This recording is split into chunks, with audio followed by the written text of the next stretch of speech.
मगर फिर भी ये आयाम शहादत के, विलादत के आकर हमें दोबारा ये याद दहानी कराते हैं कि हम इन हस्तियों के बारे में जाने पहचाने।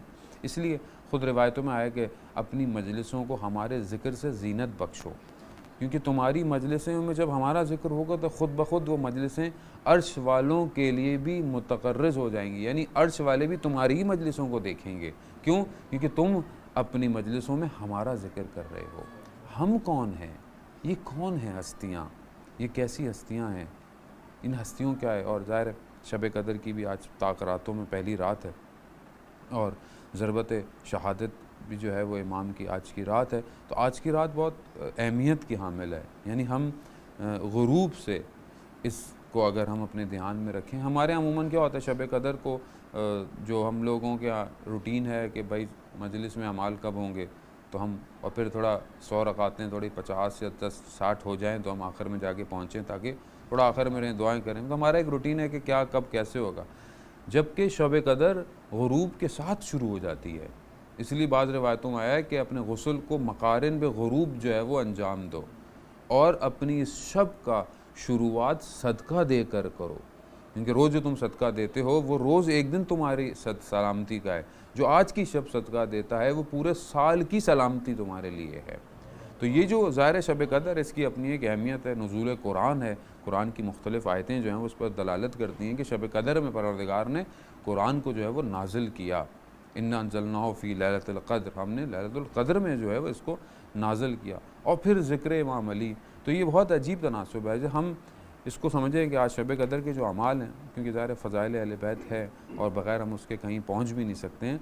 आप ये सोचें कि जब हम शब कदर के अमाल करते हैं, और ख़ास तौर पे जो एक अमल है जो सिर्फ़ शब कदर में किया जाता है और किसी शब के अंदर नहीं है, वो कुरान के अमाल हैं। कि इंसान खड़ा होता है और जब बैठता है कुरान को हाथ में लेता है, कुरान को सर पे रखता है, कुरान को खोलता है। कुरान के मुख्तलिफ़ अमाल हैं, लेकिन एक अजीब इर्तिबात है इन अमाल का कुरान का अहले बैत के साथ। देखें क्या है कि आपके सर पर कुरान होता है और आप क्या कहते हैं, बिका या अल्लाह, बिका या मोहम्मद, बिका या अली। यानी एक हाथ में कुरान है और एक ज़बान से ज़िक्र है। ये क्या है कि ये कदर की रात पे अगर तुम चाहते हो कि तुम्हारी तकदीरें लिखी जाएं तो तुमने कुरान को और अहले बैत को दोनों को थामना है, तो ही तुम हौज़े कौसर तक रसूल खुदा तक पहुँचोगे। यानी ये ख़ुद इस शब कदर के अंदर वाज़ेह है हमारे लिए कि हम बग़ैर इस घराने के कहीं नहीं पहुँच सकते, और कुरान भी इन्हीं के घराने के साथ साथ है।